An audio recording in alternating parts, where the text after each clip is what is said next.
Okay, so there's no cartridge in the system. I'm going to turn it on. Once again, you hold the button for a second or two. It does this little intro every time you turn it on, but you can skip it by pressing a button.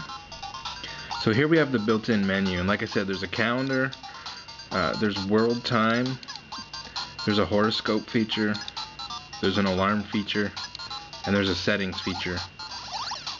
Going into the settings, it basically is just a language select, and set that to English. If the game supports it, and you have this set to English, and it's a Japanese game, say originally, if they put in the English, here's the date and time, it'll convert to English by default. And if the game supports Japanese, and you put it in an American system once again, it'll convert to Japanese if the game supports it. So that's the point of the language option. So I'll turn it off, and I'll get a game here. Quickly show a game. This is Sonic the Hedgehog Pocket Adventure. Put that in there. Pretty cool. I didn't even know there was a Sonic game on this system until I got this. There you go, you can skip that, like I said. That would get annoying if you couldn't.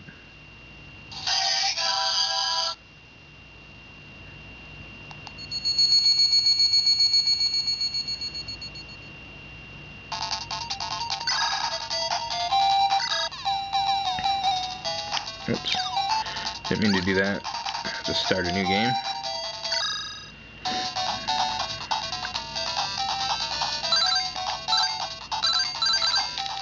So like I said, the screen's not backlit, but it is pretty reflective. It's easier to see than the Game Boy Color screen, I would say. I haven't played it a lot, but off the top of my head, I would say probably even the original Game Boy Advance. You don't need as much light to see it easily.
And so anyways, there you go, you get the point there.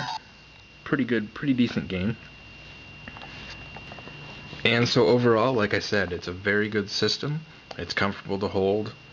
Has good graphics and stuff for what it was competing against in the late 90s. We're talking the Game Boy Color.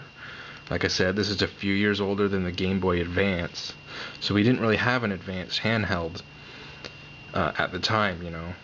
The Game Boy Color was pretty much the newest thing on the block, and for this to come out, you know, in my opinion, it was a much better system, technically speaking.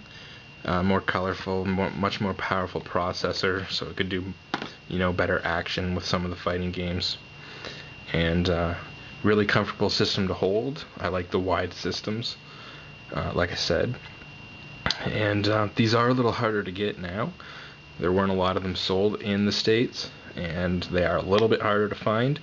As you can see, some of this stuff has the prices on it still. $42.99.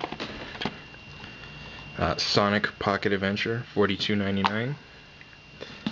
The system itself, $49.99. That's an EB Games sticker, by the way. I would assume this one was the same price. And this is all pre-owned prices from EB Games. $30 here, $29.99, $29.99.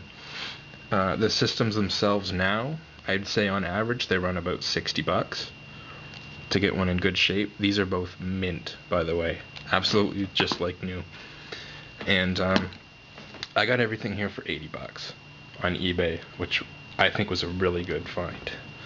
So anyways, if you see one for a good price like that, definitely pick it up.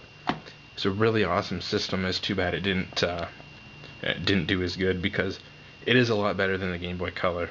There's no doubt about that. It's a lot better than the Game Boy Color, and it wasn't really much more. $69.99 when it came out.